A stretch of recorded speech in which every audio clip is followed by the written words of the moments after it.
Welcome back to the show. We got a great one lined up for you. The Great Distraction. Somebody roll that beautiful intro.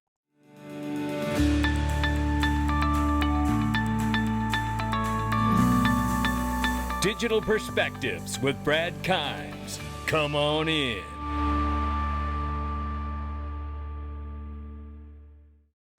Welcome back to the show. You could follow us on X, YouTube, and DigPerspectives.com for exclusive content. Right now, the total cryptocurrency market cap is $3.74 trillion. The market is off 0.6% in the last 24, but we see Bitcoin 107,800 plus, Ethereum 3,800 plus. We see XRP still at number 5 spot is 238. We're off 1.4 on the 24, and we're off 5.6 on the 7-day, much like the rest of the market, give or take. And we see we're ranging between 239 and 253. So we will keep an eye on it. But we see just here in this immediate chart, you see everything descending. That is not what we want to say.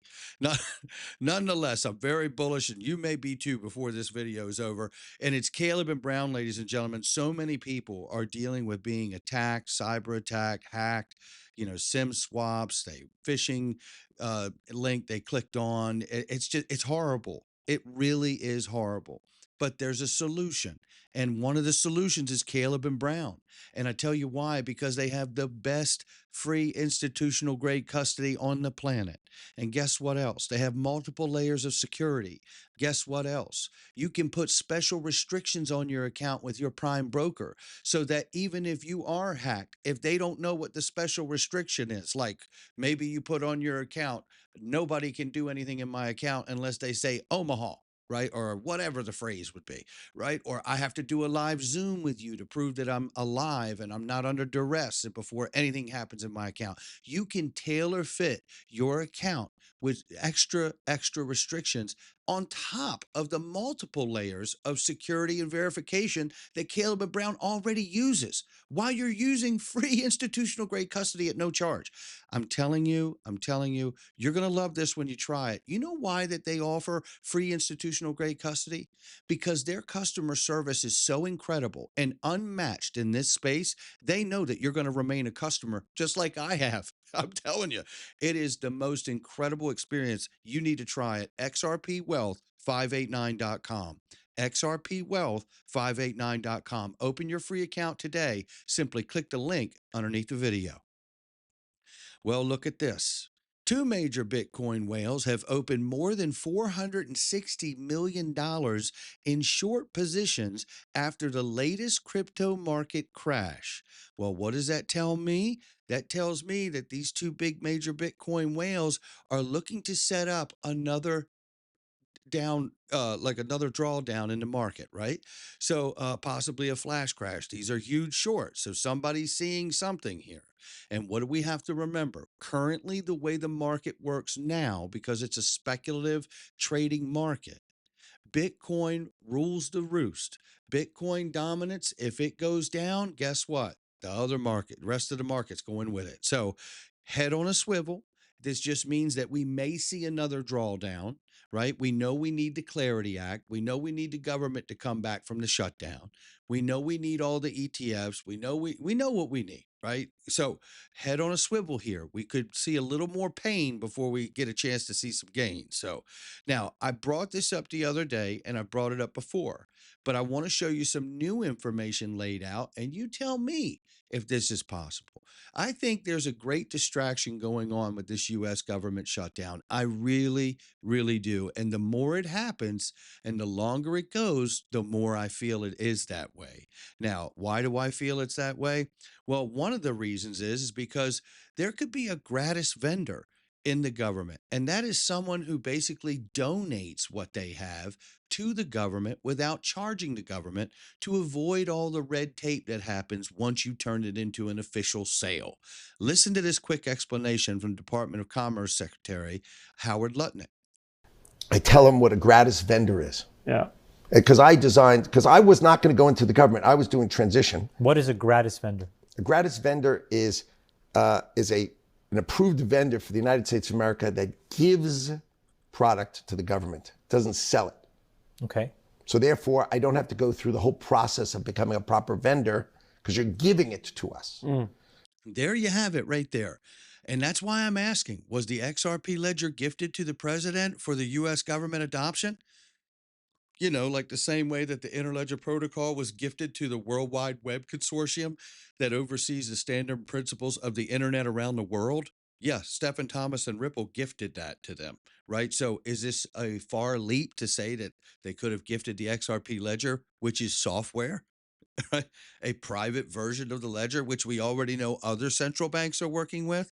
So is it possible that an American company has gifted the software of the private ledger to their own government? I don't think I'm on a limb here. I really, I really don't. Now, I'm not suggesting that it's exactly that way, but that would be a very quick, fast, and efficient way.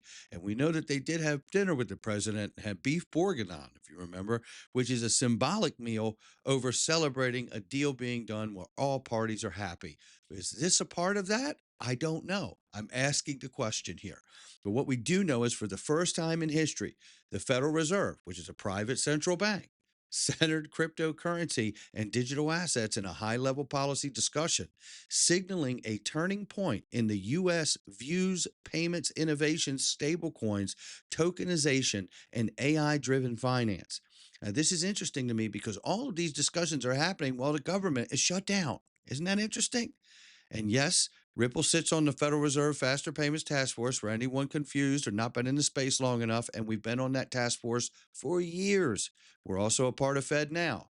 We also know we have connections to the DTCC.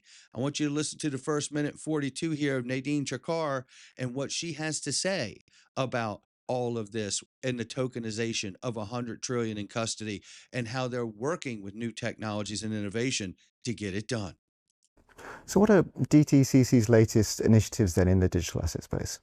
Oh, we're busy doing a lot of cool stuff. First thing is our aspiration right now to tokenize all $100 trillion in custody that we have.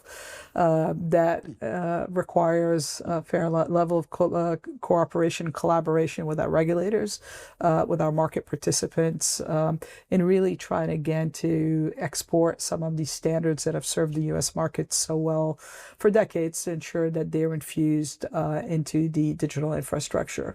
But then when we tokenize all that, you've got to create value for your participants. Having a token itself is great, but one would ask, so what? So we're leveraging a couple of things. One is working with the fintech community to be able to leverage a network of different blockchains so we can provide our clients with interconnectivity and interoperability so they can move these assets anywhere they want in a safe, controlled manner. The second one is back in April, we did something called the Great Collateral Experiment, which we've been able to provide a platform to our clients where they can use these tokens for collateral, try to facilitate the financing of any trades they so desire. So it's really giving these tokens purpose and value in the ecosystem. So that's where we're doubled down right now in working with various participants, fintech, big tech, to be able to build those rails in a scalable and secure manner, so we can hopefully facilitate and encourage adoption as we move forward. Fintech and big tech to build those rails, tokenize that 100 trillion. Isn't that something? Yeah. This isn't a pipe dream, ladies and gentlemen. I believe that's exactly why Ripple bought Hidden Road, which settles 3 trillion on its own every year, and then just recently got licensed so it could help net settle the repo, the buy and sell netting of repo, right? There you have it.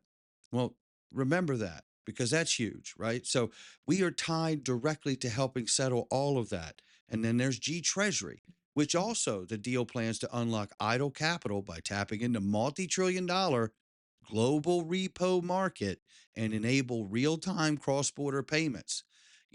For anybody that's confused here, the repo market is $12 trillion deep. U.S. market, repo market 12 trillion. Ripple buys Hidden Road and Gtreasury to help settle DTC's over 2 quadrillion and the $12 trillion U.S. repo market too. I got to be honest, Ripple's playing chess out here where everybody else is playing checkers. Right? This is, think about it. Even if this starts off integrating just real USD, well, what's real USD on? It's on the XRP ledger and the Ethereum network, right? So you're going to need to use the real USD at least. And if you're doing it on the XRP ledger, which we know there are already activity happening there, I'm going to get to that in a second. What do we know? You're going to burn XRP even if you don't use it directly.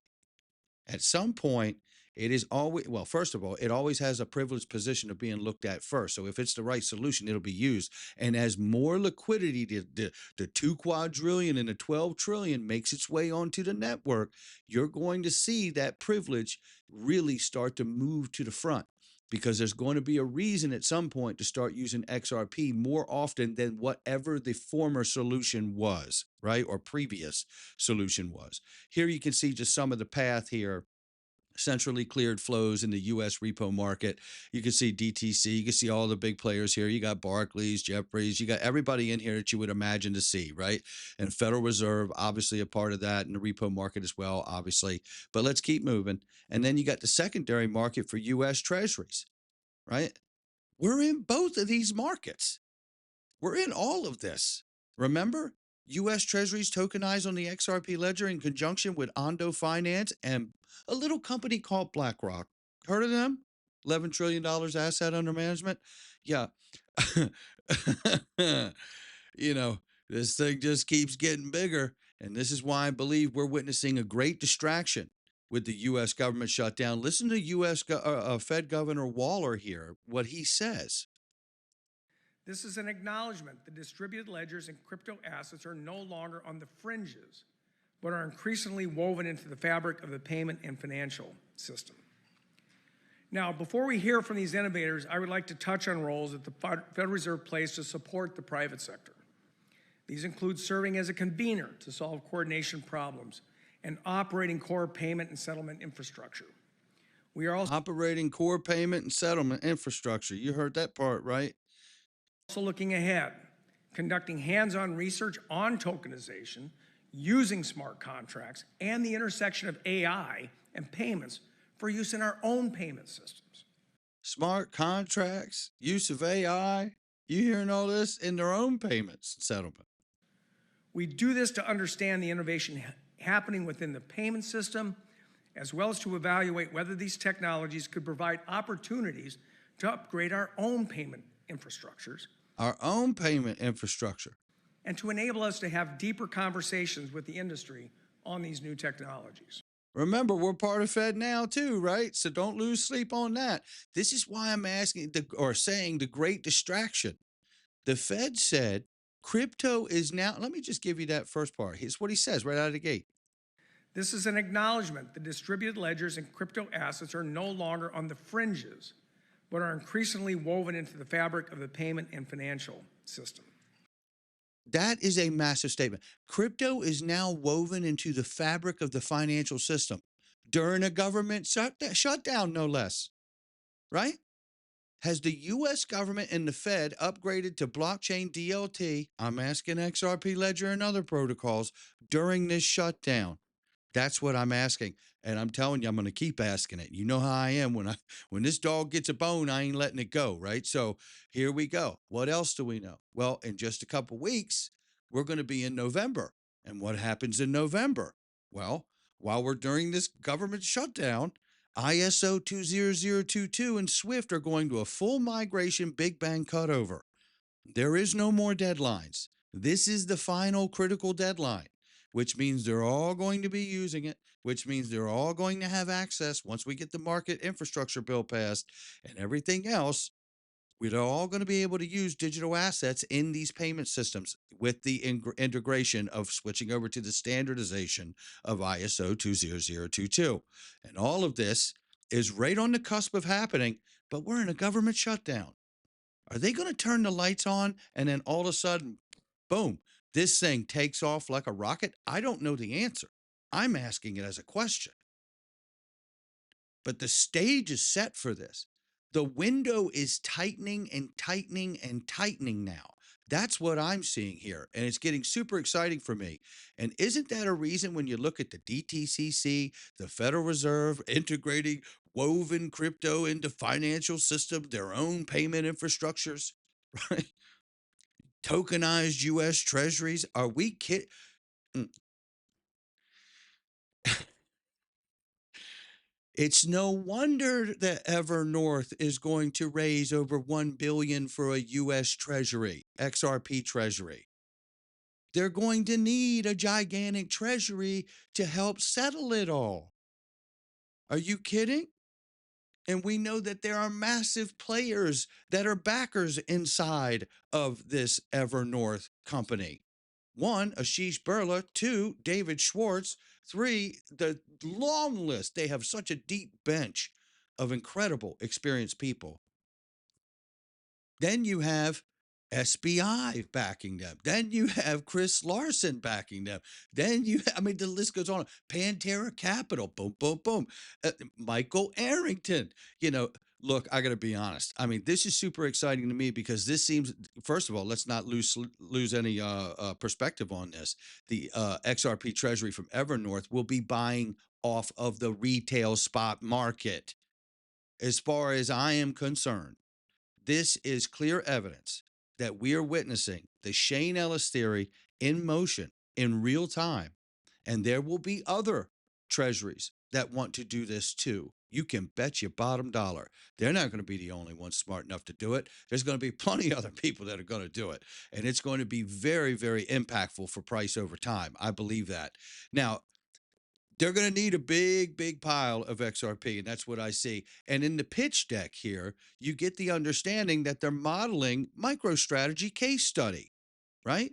And how MicroStrategy accumulates the Bitcoin and uses it and blah, blah, blah. We all know the drill here. And the flywheel effect of raise capital via convertible notes and ATM, buy Bitcoin, Bitcoin price appreciates, MicroStrategy price appreciates. It's a flywheel effect, right? They're going to do the same thing at Evernorth, except I believe they're going to do it better. That's what I believe. I really do believe that. 300 million from Ripple, 200 million from SBI, 645 million from institutional strategic investors. Yeah, that's all. just 1.4 billion at close, right? When I think of this, I'm telling you, the Shane Ellis theory sticks out in my mind and is screaming at me.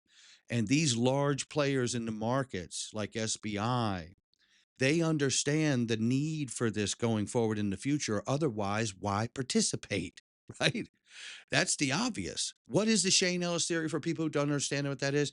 That was a gentleman who came out years ago and put out his theory called Shane Ellis theory after his pseudonymous name, and basically suggested he worked inside of the system that understood what was going to happen to XRP in the financial system, and told all of us that when this goes down, what they will do is the largest players in the world will come in and buy the retail spot market up, and they'll do it in stair steps as they move up the market to make sure that the price goes up to where they need it to, so they can incorporate settlement with tokenized assets like XRP.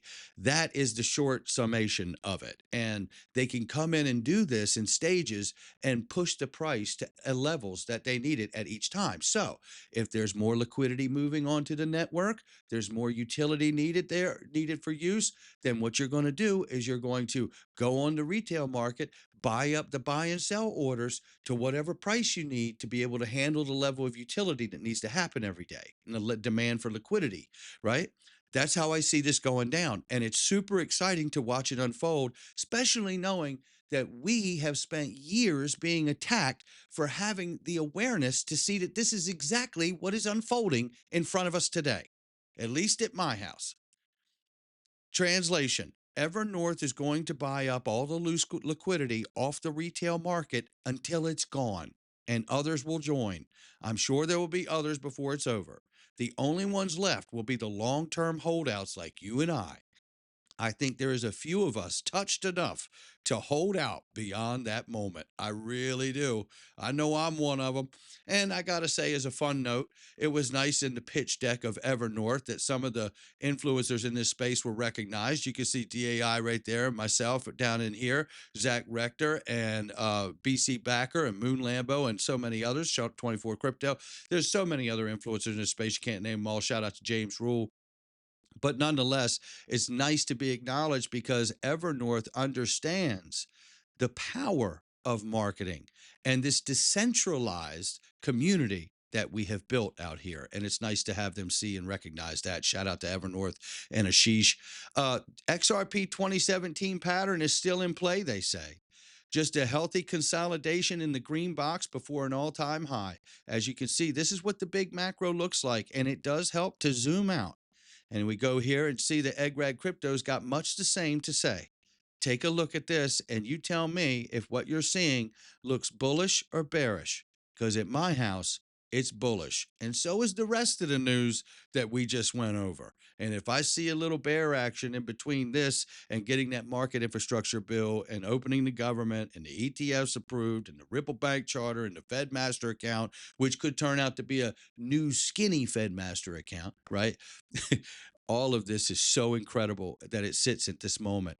I am so grateful that I have the awareness to be in this space, and all of you also. So shout out to each and every one of you that have been here for so long and have fought through the FUD, and sometimes in our own community, right? And the 5-year lawsuit and everything else we've had to deal with, the Gary Genslers of the world, the Jay Claytons, the Biden administration, you name it, we've dealt with it. This is our time. Not financial advice from me or anyone else. It's just my digital perspectives. I'll catch all of you on the next one.